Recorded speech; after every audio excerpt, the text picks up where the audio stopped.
asante kwa neema yako. Asante kwa damu yako takatifu iliyomwagika pale msalabani kwa ajili yetu. Hiyo damu Bwana itutakase, hiyo damu ituoshe, hiyo damu itusafishe, hiyo damu ituondolee dhambi, hiyo damu ituondolee uovu, hiyo damu ituondolee makosa na machukizo ya kila namna. Mungu uliye hai, tuko tayari kukusikiliza wewe. Tunaomba uandae mioyo yetu Bwana na akili zetu zipate kupokea kutoka kwako.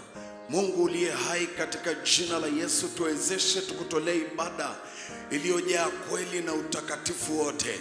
Mungu, ninaomba kila mmoja ambaye ameingia kwenye ibada hii mchana wa leo atoke wakati anasema, hakika leo nimemwona Bwana, hakika leo nimemwona Bwana. Hayo Bwana yatawezekana endapo utakuwa pamoja nasi. Ninaomba utukufu wako na nguvu zako ziwe pamoja nasi katika jina la Yesu Kristo, amen. Wapendwa katika Bwana, liko jambo ambalo Mungu amenisemesha nikiwa kwenye madhabahu hii, na jambo hilo ninatamani tusimame kwa ajili ya kuliombea pamoja. Mungu amenisemesha ya kwamba kuna watu wako hapa ambao kuna vikao vimekaa kwa ajili ya kupanga mabaya. Hivyo ni vikao ambavyo huwa tunasema vikao vya hila. Vimekaa, vimepanga mabaya juu yao, vimepanga mabaya juu yao. Na ninatamani kwa imani tuombe tukatae mabaya.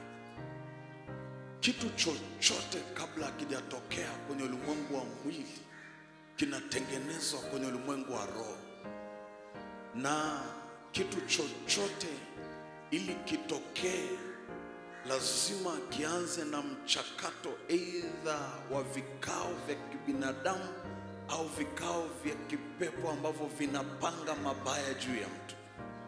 Biblia inasema neno ambalo litatuongoza kwenye hii ajenda ya maombi linatoka kwenye kile kitabu cha Isaya sura ile ya 54 mstari wa 15. Biblia inasema, naomba tunisikiliza, haina hata haja ya kufungua. Isaya 54 mstari wa 15.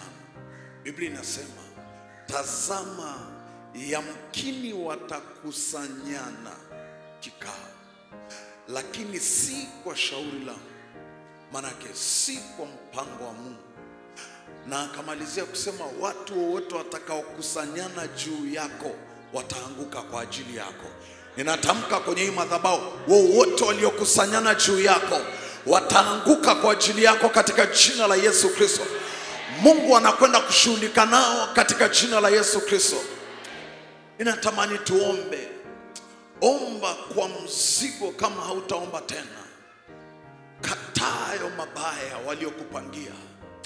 Tufuta hayo maneno walioyatamka. Tubadilishe ajenda zao katika jina la Yesu Kristo. Hebu nyanyua mkono mmoja tuombe kwa pamoja. Hebu omba pamoja nami, sema Bwana Yesu. Omba kwa imani, sema Bwana Yesu, ninasogea mbele zako katika jina la Yesu na kwa damu ya Yesu.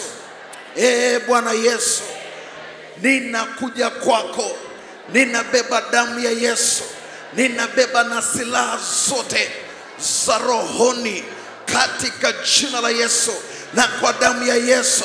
Kuanzia sasa ninaomba kinyume na vikao vyote, vikao vya kipepo, vikao vya kibinadamu ambavyo vimekaa vikapanga mabaya, vikatengeneza mabaya kwa ajili yangu, kwa ajili ya biashara yangu, kwa ajili ya nafasi yangu kazini, kwa ajili ya familia yangu.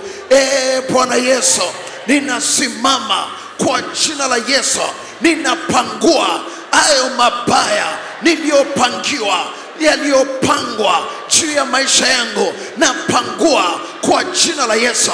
Hayo mabaya hayatatokea, hayo mabaya hayatasimama kwa jina la Yesu, kwa jina la Yesu.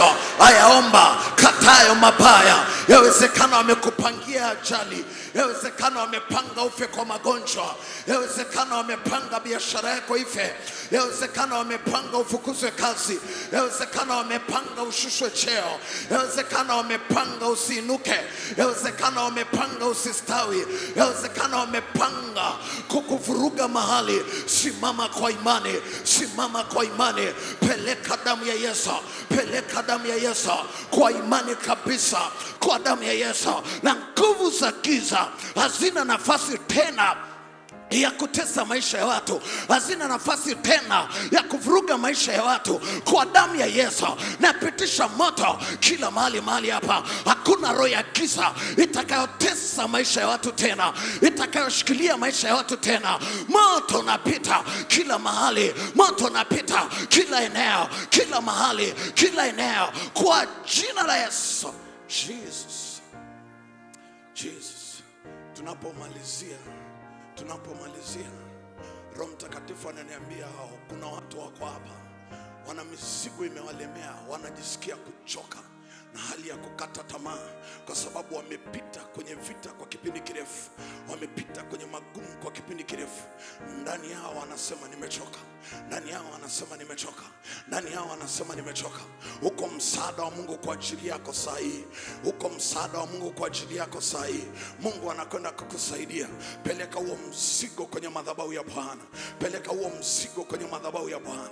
Kama uko hapa na ndani yako unajisikia kuchoka kwa sababu ya kitu chochote, yawezekana umepita kwenye vita kwa muda mrefu, yawezekana kuna jambo lingine ambalo limekuchosha na unatamani ulete huo mzigo kwenye madhabahu. Yesu anasema njooni kwangu msumbukao na wenye kulemewa na mizigo, nami nitawapumzisha. Unaweza tu ukakimbia hapa mbele kwenye madhabahu kwa dakika moja wakati tunamalizia maombi haya. Kama kuna jambo lolote limekuwa kama mzigo kwako, limekuchosha, tunapomalizia maombi haya, Mungu anao msaada kwa ajili yako. Ziko nguvu za Mungu zimejaa hapa kwa ajili ya kubeba mzigo wako. Na nasikia ndani yangu ya kwamba Mungu anakwenda kukuvusha, nasikia ndani yangu ya kwamba Mungu anakwenda kukuvusha. Uko msimu mpya Mungu anauachilia kwa ajili yako, uko msimu mpya Mungu anauachilia kwa ajili ya maisha yako. Kwa hiyo unaweza ukakimbia kwenye madhabahu hii uje ulete mzigo wako kwa Bwana. Kama hujapata nafasi ya kupiga magoti, hakuna shida, wewe simama tu hapa mbele ya madhabahu, simama tu hapa mbele ya madhabahu. Mungu anakwenda kubeba mzigo wako, Mungu anakwenda kubeba mzigo wako. Ndani unasikia umechoka, liko jambo ambalo limekuchosha, liko jambo umeliombea kwa muda mrefu, huoni mpenyo, umelia kwa muda mrefu, huoni mpenyo. Yawezekana wakati mwingine upate usingizi, haulali vizuri, haukai vizuri. Unamwambia Mungu, Mungu mbona kama umeniacha? Mungu mbona kama uniangalii? Mungu mbona kama uone maisha yangu? Mungu mbona kama uangalii maisha yangu? Mbona kama Mungu unioni? Mbona kama Mungu haunisikii? Ninatamani niombe na huyo mtu hapa. Uko msaada wa kimadhabahu. Nasikia tu ndani yangu msimu mpya, nasikia tu ndani yangu msimu mpya, nasikia tu ndani yangu msimu mpya. Hilo jambo liloshindikana, msimu mpya. Umefika hapa kwenye madhabahu, mimina moyo wako kwa Bwana. Umefika kwenye madhabahu, mimina moyo wako kwa Bwana. Hata kama uko nje na una jambo zito limekuchosha, kimbia kwenye madhabahu. Usiache kuja kwenye madhabahu, usiache kuja kwenye madhabahu. Biblia inasema ya kwamba Hana alipochoka kwa sababu ya kusemwa kwa kipindi kirefu, amelia, amechoka ndani yake. Alipochoka, siku amekimbilia kwenye madhabahu, ndio siku ambayo alivuka, ndio siku ambayo alivuka, ndio siku ambayo alivuka, ndio siku ambayo alivuka. Uko hapa kwenye madhabahu, mimina moyo wako kwa Bwana, mimina moyo wako kwa Bwana, mimina moyo wako kwa Bwana. Ipo nguvu imeachiliwa kwenye madhabahu hii, uko upako umeachiliwa kwenye madhabahu hii, yako mafuta yameachiliwa kwenye hii madhabahu. Rapa koria basaka, mafuta yameachiliwa kwenye madhabahu. Ipo nguvu ya Bwana imeachiliwa kwenye madhabahu. Upo upako umeachiliwa kwenye madhabahu kwa ajili ya kuwavusha watu, kwa ajili ya kuwavusha watu. Rapa koria basaka, ninakutamkia kuvuka sasa, nakutamkia kuvuka sasa, nakutamkia kuvuka sasa, nakutamkia kuvuka sasa, nakutamkia kuvuka sasa kwa damu ya Yesu. Bwana akuvushe, Bwana akuvushe, Bwana akuvushe, Bwana akuvushe. roho yoyote ya giza, roho yoyote ya giza inayozuia kuvuka kwako, inayozuia kuvuka kwako, hiyo roho ya giza iachie kwa damu ya Yesu, iachie kwa damu ya Yesu, iachie kwa damu ya Yesu. Moto napita, moto napita, moto napita, moto napita, moto napita. Unapita mahali hapa, unapita mahali hapa. Ipo nguvu ya madhabahu, ipo nguvu ya madhabahu imeshuka hapa, ipo nguvu ya madhabahu imeshuka hapa, imeshuka hapa. Unavuka mama, unavuka, unavuka, unavuka baba, unavuka kaka, unavuka, unavuka. Kuna mtu naona ameshikwa mkono na Bwana, kuna mtu naona ameshikwa mkono, ameshikwa mkono na Bwana, ameshikwa mkono na Bwana. Anainuliwa, anainuliwa, anavuka, anavuka, anavuka. Ona kuvuka kuanzia sasa, ona kuvuka kuanzia sasa. Ona kuinuka tena, ona kuinuka tena, ona kuinuka tena, ona kuinuka tena, ona kuinuka tena. Kuna watu wameanza kupokea, kuna watu wameanza kupokea paka kule nyuma, paka hapa mbele. Kuna watu wameanza kupokea. Naona nguvu za Bwana zimeshuka, naona nguvu za Bwana zimeshuka, nguvu za Bwana zimeshuka, nguvu za Bwana zimeshuka, nguvu za Bwana zimeshuka. Kuna watu wanapokea, kuna watu wanapokea, kuna watu wanapokea, kuna watu wanapokea, kuna watu wanapokea, kuna watu wanapokea. Ndio, ndio, ndio, ndio, ndio. Kuna watu naona wanapokea, kuna watu naona wanapokea, kuna watu naona wanapokea, kuna watu naona wanapokea, kuna watu naona wanapokea. Unavuka kwenye hilo hapo, unavuka, unavuka saa hii, unavushwa saa hii, unavushwa saa hii, unavushwa saa hii, unavushwa saa hii. Mambo yako yataishia njiani tena, hautakwama tena, hautakwama tena, hautakwama tena, hautakwama tena. Rapa koria basaka. Nguvu za Roho Mtakatifu zimejaa hapa, nguvu za Bwana zimejaa hapa, uwepo wa Bwana umejaa hapa. Yes, asante Yesu, asante Yesu, asante Yesu, asante Yesu, asante Yesu. Jesus, Jesus, Jesus, Jesus. Asante Roho Mtakatifu, asante Roho Mtakatifu, asante Roho Mtakatifu, asante Roho Mtakatifu. Umemvusha dada huyu, umemvusha mama huyu, umemvusha baba yule, umemvusha kaka yule. Wanavuka katika jina la Yesu na kwa damu ya Yesu Kristo wa Nazareth. Wataendelea mbele tena, wataendelea mbele tena. Ninawahakikishia kwenye madhabahu hii, mlioko hapa mbele na mlioko kule nyuma, ipo neema ya kuendelea mbele tena. Mungu ameiachilia. Tunaendelea mbele tena, tunaingia kwenye msimu mpya wa maisha yetu katika jina la Yesu Kristo na kwa damu ya Yesu Kristo.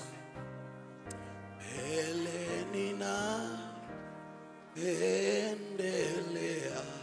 Naweza ukarudi taratibu kwenye uwepo wa Bwana. Zidi kutembea,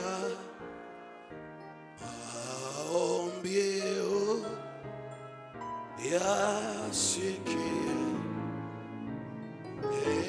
Bwana nipanishe, Bwana, Bwana niinue kwa imani, nisimame, nipande milima yote. Bwana nipandishe. Imba tena kwa imani mbele. Mbele ninaendelea. Imba kwa imani. Ninazidi kutembea, maombio yasikie. Bwana nipandishe. Makofi kwa Bwana Yesu, makofi kwa Bwana Yesu, makofi kwa Bwana Yesu. Amen, amen, amen. Neno tulilopewa linatoka kwenye kitabu cha Yoshua, ile sura ya kwanza, mstari wa kwanza mpaka ule mstari wa 9. Yoshua sura ile ya kwanza, mstari wa kwanza mpaka ule mstari wa 9. Na watangulia kusoma kwa msaada wa Roho Mtakatifu. Ikawa baada ya kufa kwake Musa mtumishi wa Bwana, Bwana akamwambia Yoshua mwana wa Nuni mtumishi wa Musa akasema, Musa mtumishi wangu amekufa. Haya basi ondoka, vuka mto huu Yordan, wewe na watu hawa wote, kaende hata nchi niwapayo wana wa Israeli. Kila mahali zitakapokanyaga nyayo za miguu yenu nimewapa ninyi kama nilivyomwapia Musa, tangu jangwa hili na mlima huu Lebanon mpaka mto ule mkubwa, mto wa Frati, nchi yote ya Wahiti, tena mpaka bahari ile kubwa upande wa machweo ya jua. Hapo ndipo patakapokuwa mpaka wenu.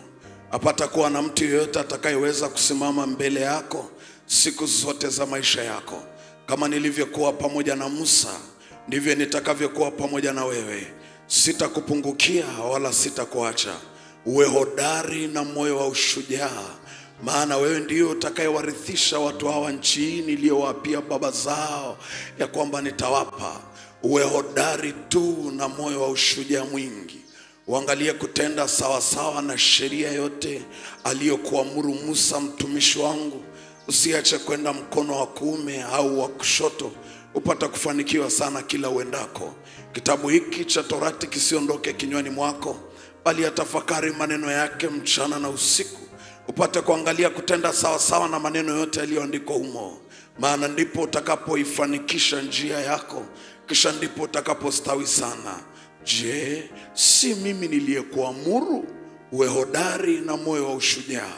Usiogope wala usifadhaike, kwa kuwa Bwana Mungu wako yu pamoja nawe kila uendako. Amen. Tukae katika uwepo wa Bwana.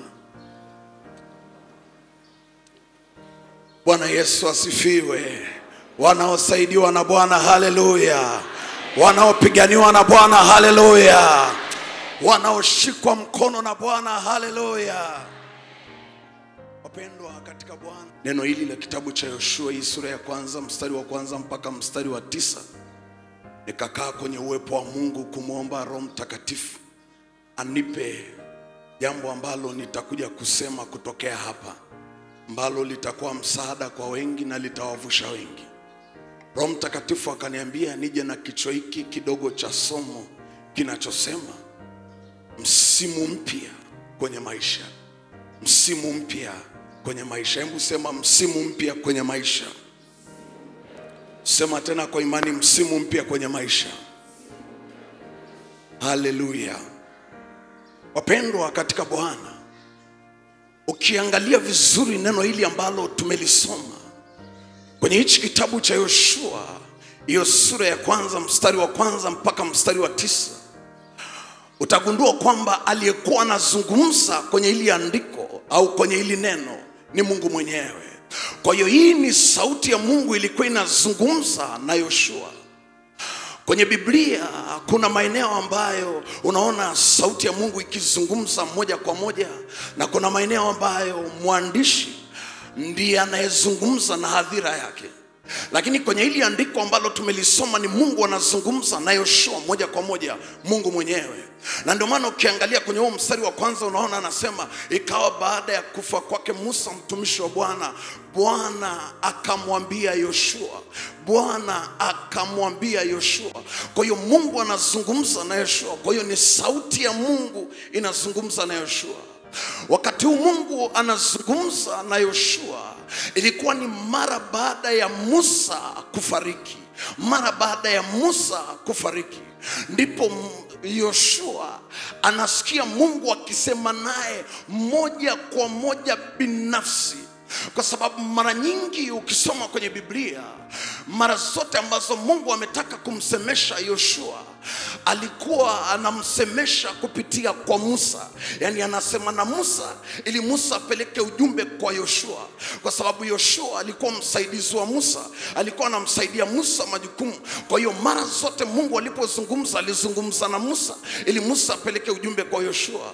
Lakini hapa kwa mara ya kwanza Mungu anazungumza na Yoshua moja kwa moja binafsi, na kumweleza kwa habari ya jukumu zito ambalo sasa Yoshua analichukua la kuwaongoza wana wa Israeli kuwapeleka kwenye nchi ya ahadi, yaani Kanani. Sasa kama ndio mara ya kwanza Mungu kuzungumza na Yoshua, lakini pia Musa amefariki na tumeambiwa amefariki, na Yoshua analetewa habari kwamba yeye ndiye atakayebeba majukumu yote aliyokuwa nayo Musa. Manake ni kwamba tunapata picha kubwa ya kwamba ilikuwa ni msimu mpya katika maisha ya Yoshua. Ndio kitu kinachoonekana, wapendwa katika Bwana. Ilikuwa ni msimu mpya katika maisha ya Yoshua. Ni msimu mpya. Na siku zote Mungu anapoleta msimu mpya kwenye maisha ya mtu, mara nyingi huwa kuna mambo makubwa ambayo Mungu anataka kuyafanya. Kwa nini? Kwa sababu kila msimu mpya unaokuja kwenye maisha ya mtu huwa unakuja na neema yake. Lakini pia kila msimu mpya unaokuja kwenye maisha ya mtu huwa unakuja na baraka yake. Lakini pia kila msimu mpya unaokuja kwenye maisha ya mtu huwa unakuja na vita yake. Umekuja na neema na baraka, lakini unakuja pia na vita yake, vita ya msimu mpya. Lakini pia kila msimu mpya unaokuja kwenye maisha ya mtu huwa unakuja na watu wake, Kwa nini nasema huwa unakuja na watu wake? Kwa sababu unapoingia kwenye msimu mpya, uwe na uhakika kuna baadhi ya watu ambao wataondolewa kwenye maisha yako, iwe kwa wewe kupenda au kwa kutokupenda. Kuna watu lazima utenganishwe nao, kuna watu lazima waondoke, na wakiondoka wale, kuna watu wanakuja wanaoendana na aina ya msimu mpya unaoingia, ambao watafanyika msaada kwako ili uweze kufika kwenye Kanani yako katika jina la Yesu Kristo. Wacha Mungu akuinulie watu wapya wanaoendana na aina ya msimu mpya ulioko mbele yako katika jina la Yesu Kristo. Ni wangapi hapo wananiambia Mungu anainua watu kwa ajili yangu na kwa ajili ya msimu mpya ulioko mbele yangu katika jina la Yesu Kristo? Waseme amen, amen. Kwa hiyo Mungu anainua watu wanaoendana na aina ya msimu mpya ambao unaingia.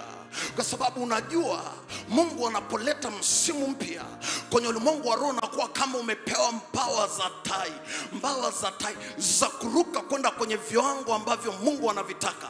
Na kama kuna watu kwenye maisha yako ambao wao bado hawana hizo mbawa za tai, wako kama njiwa, lazima uletee watu wenye mbawa za tai kama wewe, watakaoruka kama wewe. Kwa hiyo kama kuna aliyeondoka, isikupe shida. Muamini Mungu ya kwamba wako watu wenye mbawa kama za tai wanaoendana na viwango vyako ambao Mungu amewainua kwa ajili ya maisha yako. Kama kuna mtu mmoja hapa ananielewa, aseme amen, amen. Wapendwa katika Bwana, mwezi wa sita kibiblia, mwezi wa sita kiroho ni mwezi wa habari njema. Ni mwezi wa habari njema. Ni mwezi wa kuletewa habari ya kwamba umejaa neema na Bwana yu pamoja nawe, kwa sababu unachobebeshwa na Bwana sio kitu cha kawaida. Unaweza ukaona hii habari kwenye kitabu cha Luka mtakatifu sura ya 1 kuanzia mstari wa 26. Biblia inasema mwezi wa 6 malaika Gabrieli alitumwa kwa mwanamali ambaye ni bikira anayeitwa Mariamu, na alipofika alimwambia, salamu uliyejaa neema, Bwana yu pamoja nawe. Kwa nini? Kwa sababu anachopewa kukibeba kwenye msimu mpya ni kitu ambacho ni kikubwa. Na hapa tuko mwezi wa 6, hata kama tuko mwishoni, bado tuko kwenye mwezi wa habari njema. Ninakuombea habari njema zitokee kwako katika jina la Yesu. Ninakuombea habari njema zitokee kwenye familia yako katika jina la Yesu. Nakuombea habari njema zitokee kazini katika jina la Yesu. Mungu alete habari njema, uletewe habari njema ya kwamba wewe fulani, wewe Neema, wewe Petro, wewe Usiana, wewe fulani umejaa neema na Bwana yu pamoja nawe kwa sababu ya ukubwa wa neema ambayo umeibeba. Ni wangapi wako hapa wanasema, oh, nimejaa neema na Bwana analeta habari njema kwa ajili yangu mwezi wa 6? Wangempigia Bwana Yesu makofi na vigelegele. Haleluya, haleluya. Kwa hiyo tuko kwenye msimu mpya. Tuko kwenye msimu mpya. Yawezekana tayari upo kwenye msimu wenyewe, au yawezekana msimu mpya unakuja hapo mbele yako. Na tuendelee mbele kidogo. Kila msimu mpya unaokuja kwenye maisha ya mtu huwa lazima uendane na aina ya kusudi la kuumbwa kwako, kwa sababu umeumbwa kwa kusudi. Iko sababu ambayo imemsababisha Mungu akuumbe. Lakini pia huwa inaendana na aina ya wito ambao umeitiwa ili kutimiza kusudi lako. Kila mmoja hapa ameitwa. Maadamu uko hapa kanisani na uko hai, Mungu amekuita. Maadamu unanisikiliza na unasikia sauti hii, Mungu amekuita. Kuna wengine Mungu amewaita kwenye eneo la biashara. Kuna wengine Mungu amewaita kwenye eneo la ajira na biashara. Kuna wengine Mungu amewaita kwenye eneo la karama na vipawa ambavyo Mungu amewapa. Lakini maadamu uko duniani na bado unaishi, bado uko hai, kuna wito ambao Mungu amekuitia. Kuna wito ambao Mungu amekuitia hapa duniani. Haujaja tu kutembea utembee alafu baadaye ufe. Hapana. Uko wito ambao Mungu amekuitia. Uko wito ambao Mungu amekuitia. Kwa hiyo lazima msimu mpya uendane na aina ya wito ambao Mungu amekuitia. Lakini jambo la tatu, lazima msimu mpya uendane na aina ya neema ambayo umeibeba, ukubwa wa neema ambayo umeibeba. Na hapa ndo kuna kutofautisha kati ya vita ninayopitia mimi na vita utakayopitia wewe. Vita anayopitia yule na vita unayopitia wewe. Unaweza ukawa unapitia vita kubwa sana, ni kwa sababu aina ya neema uliyoibeba ndani yako ni kubwa sana. Na kwa sababu hiyo vita yako itakuwa kubwa sana, haiwezi kalingana na ya mtu mwingine, kwa sababu ulichokibeba ni tofauti na alichokibeba yule mwingine.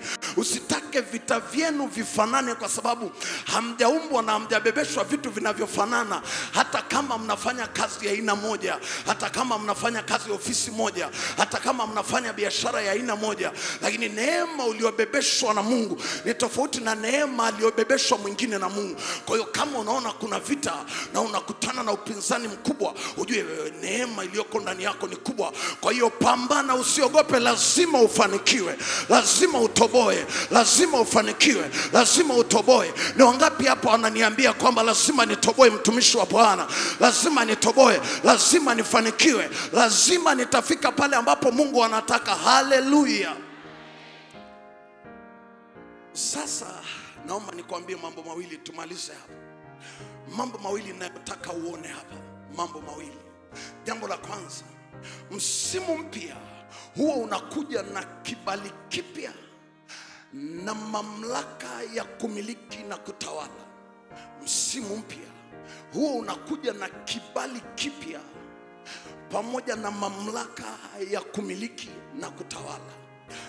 Ukiangalia mara baada ya Yoshua kuchaguliwa na Mungu na kupewa hiyo neema na Mungu, moja ya kitu ambacho Mungu alimtengenezea ni kibali kwa hao watu waliokabidhiwa kwa ajili ya kuwaongoza. Manake Mungu alimpa kibali kipya kinachoendana na msimu mpya. Ndio maana unaona hapo mwanzoni kwenye mstari wa kwanza utaona Mungu anamtambulisha Yoshua kama mtumishi wa Musa na sio mtumishi wa Mungu.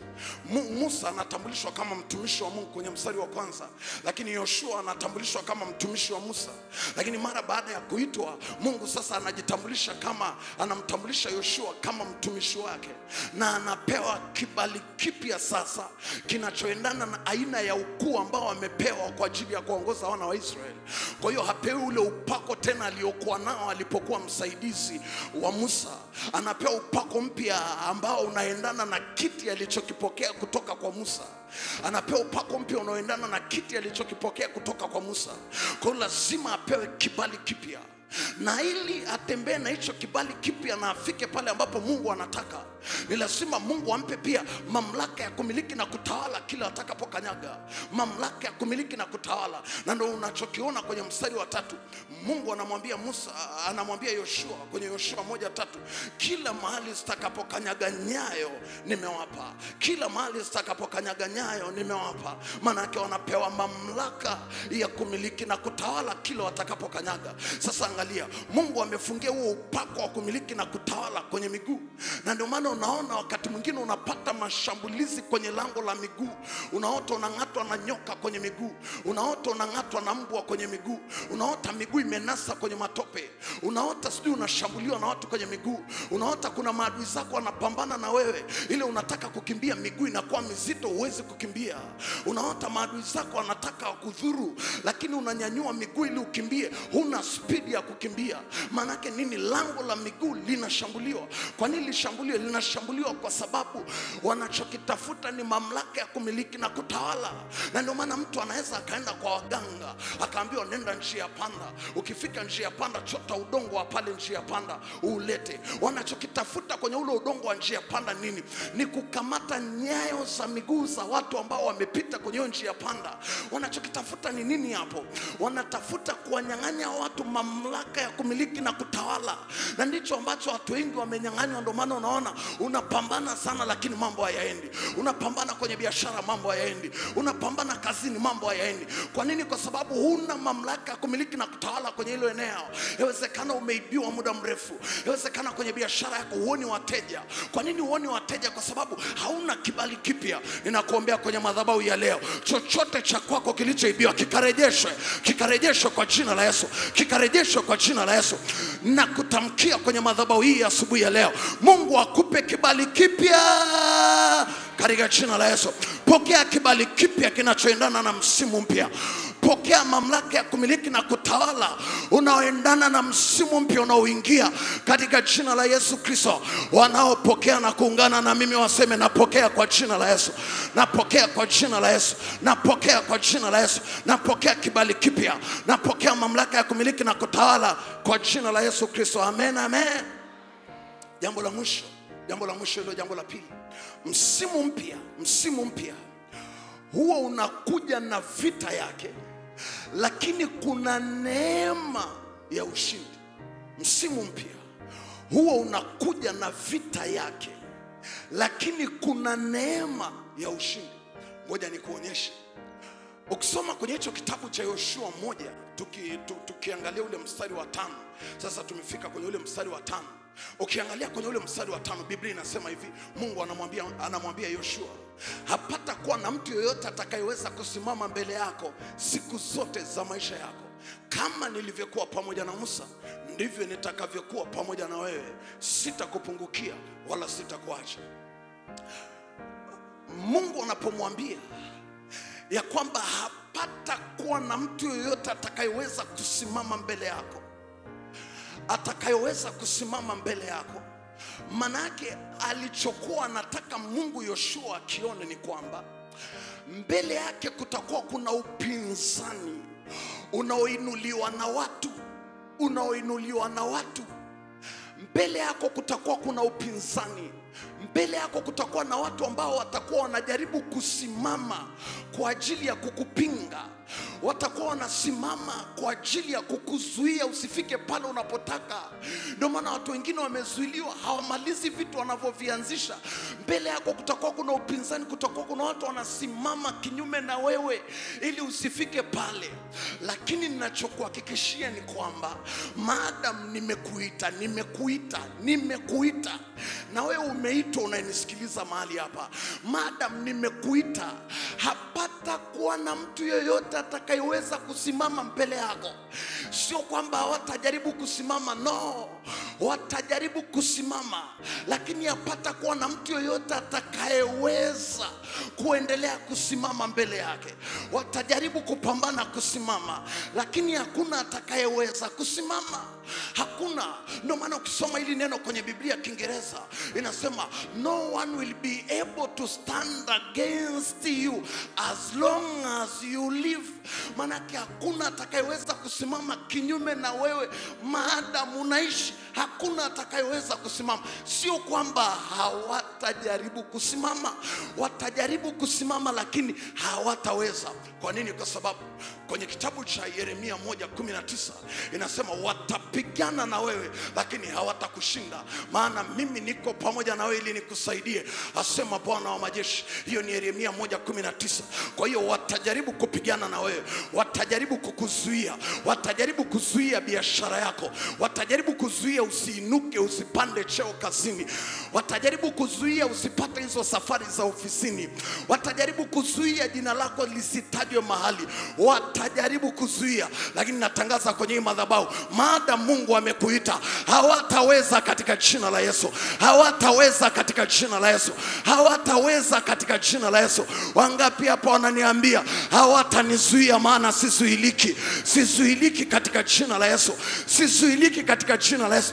Ninakuhakikishia kama ulivyonyosha mkono ndivyo itakavyokuwa kwako. Hawatakuzuia. Acha waweke mitego yao, acha waweke mawe kukuzuia, acha wainue maneno kukuzuia. Watashangaa tu pale walipoweka mawe, Mungu anakushika mkono, anakuinua pap, unavuka, unaenda upande wa pili, wanashangaa umevuka, wanashangaa umevuka, wanashangaa umeendelea mbele tena. Pale ambapo wameweka watu wakuzuie, wameweka madawa kwamba hautakaa kwenye hicho kiti, hautakaa kwenye hicho cheo, hautapanda tena, wanashangaa tu pap, umeinuka, umeenda juu zaidi, umewaacha pale pale chini. Acha Bwana akupe huo upako wa kwenda juu katika jina la Yesu. Wale ambao wanasema hautakaa uolewe, hautakaa uolewe, wanakuwekea mazuio ya kila namna, wanaongea kwa kila namna. Kuolewa sio uzuri wa sura, sio uzuri wa sura, no, ni neema ya Bwana. Watashangaa Bwana amekupa neema. Tumekuja kuimba kwenye hii madhabahu ya kwamba unameremeta na mume wako, unameremeta na mke wako, unameremeta katika jina la Yesu. Utamshangaa Bwana sana. Kwa nini? Kwa sababu Mungu wetu mbele yake milima ni kama tambarare. Maji yanaweza kupanda milima kwa Mungu aliye hai. Maji ambayo kwa kawaida hayapandi mlima, kwa Mungu yanaweza kupanda mlima. Pale ambapo unaona kama hakuna njia, Mungu anaweza akafanya njia na ukavuka katika jina la Yesu Kristo. Amen, amen. Sasa kuna mambo matatu ambayo Mungu alimwambia Yoshua. Nikutajie tu kwa haraka haraka ili aweze kushinda kwenye hiyo vita. Jambo la kwanza, Mungu alimwambia hivi: uwe hodari na moyo wa ushujaa. Ndio maana unaona kwenye mstari wa 6 na wa 7 na wa 9 anarudia kitu hicho hicho. Kwenye mstari wa 6 anamwambia kwamba uwe hodari na moyo wa ushujaa. Kwenye mstari wa 7 anamwambia uwe hodari tu na moyo wa ushujaa.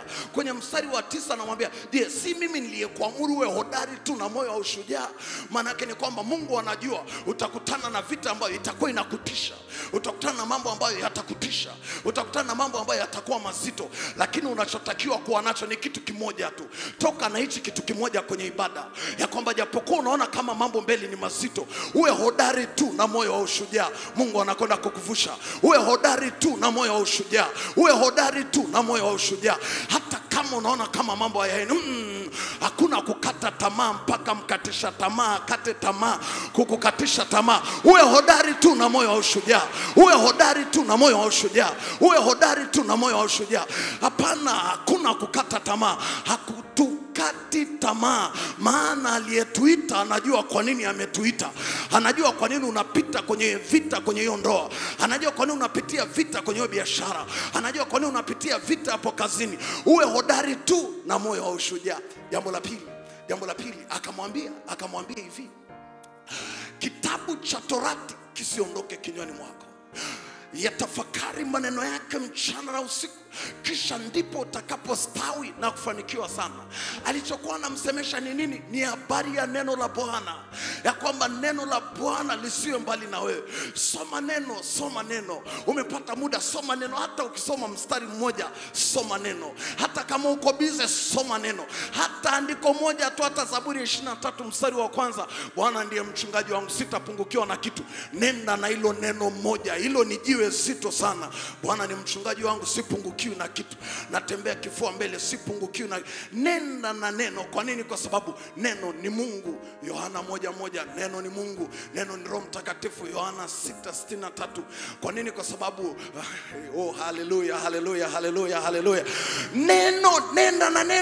Nenda na neno. Hakuna namna. Biblia inasema mtu hatoishi kwa mkate tu, bali kwa kila neno. Kwa kila neno linalotoka kwenye kinywa cha Bwana. Unakuta watu wengi hawana neno ndani yao, na kwa sababu hiyo wanakuwa na ugonjwa unaoitwa ukiro, upungufu wa kinga rohoni. Upungufu wa kinga rohoni, kama ilivyo ukimwi, upungufu wa kinga mwilini. Hasa watu wengi hatuna ukimwi, lakini tuna ukiro, upungufu wa kinga rohoni, kwa sababu hatutafakari ujumbe wa neno la Bwana. Jambo la mwisho akamwambia, amini ya kwamba niko pamoja nawe kila uendako. Niko pamoja nawe kila uendako. Ni kwenye ule mstari wa 9. Anamwambia, nimekuamuru uwe hodari tu na moyo wa ushujaa, maana mimi niko pamoja nawe kila uendako. Kwenye ule mstari wa 5 anamwambia, kama nilivyokuwa pamoja na Musa, ndivyo nitakavyokuwa pamoja na wewe. Mwanangu, Mungu yuko pamoja na wewe. Hata kama umetumbukizwa kwenye moto, kama kina Daniel, Shadrach, Meshach na Abednego wametumbukizwa kwenye moto watatu, Mungu wakuzuia wasitumbukizwe kwenye moto. Lakini walipotumbukizwa kwenye moto, Mungu akawa mtu wa 4 kwenye ule moto. Mungu akazuia ule moto usiwe na madhara kwao. Kuna jaribu Mungu anaweza asizuie lisije kwako, ukashangaa umelipitia. Usije ukafikiri Mungu amekuacha. Mungu yuko pamoja na wewe kwenye hilo jaribu. Kama uko mwenyewe, Mungu yuko kama mtu wa pili. Kama mko wawili, Mungu yuko kama mtu wa tatu. Kama mko wa tatu, Mungu yuko kama mtu wa 4. Usiogope, Mungu hajakuacha katika jina la Yesu Kristo. Amen. Tuko kwenye msimu mpya, tembea na upako wa msimu mpya katika jina la Yesu Kristo. Hebu sema, Bwana Yesu, katika jina la Yesu ninakupenda sana. Bwana Yesu, ninaomba neema, naomba na upako na mafuta ya kutembea katika msimu mpya ambao umeuleta kwenye maisha yangu. Bwana Yesu, naomba kibali kipya. Naomba mamlaka ya kumiliki na kutawala. Bwana Yesu, naomba unipe kushinda kila vita katika jina la Yesu. Bwana Yesu, unipe kuwa na moyo wa uhodari na ushujaa mwingi. Bwana Yesu, unisaidie kulishika neno lako. Bwana Yesu, uniwezeshe kuwa pamoja nawe, nami nitakuwa pamoja nawe. Ninakupenda sana Yesu, wewe ni kila kitu kwangu. Katika jina la Yesu nimeingia msimu mpya. Amen. Makofi kwa Bwana Yesu.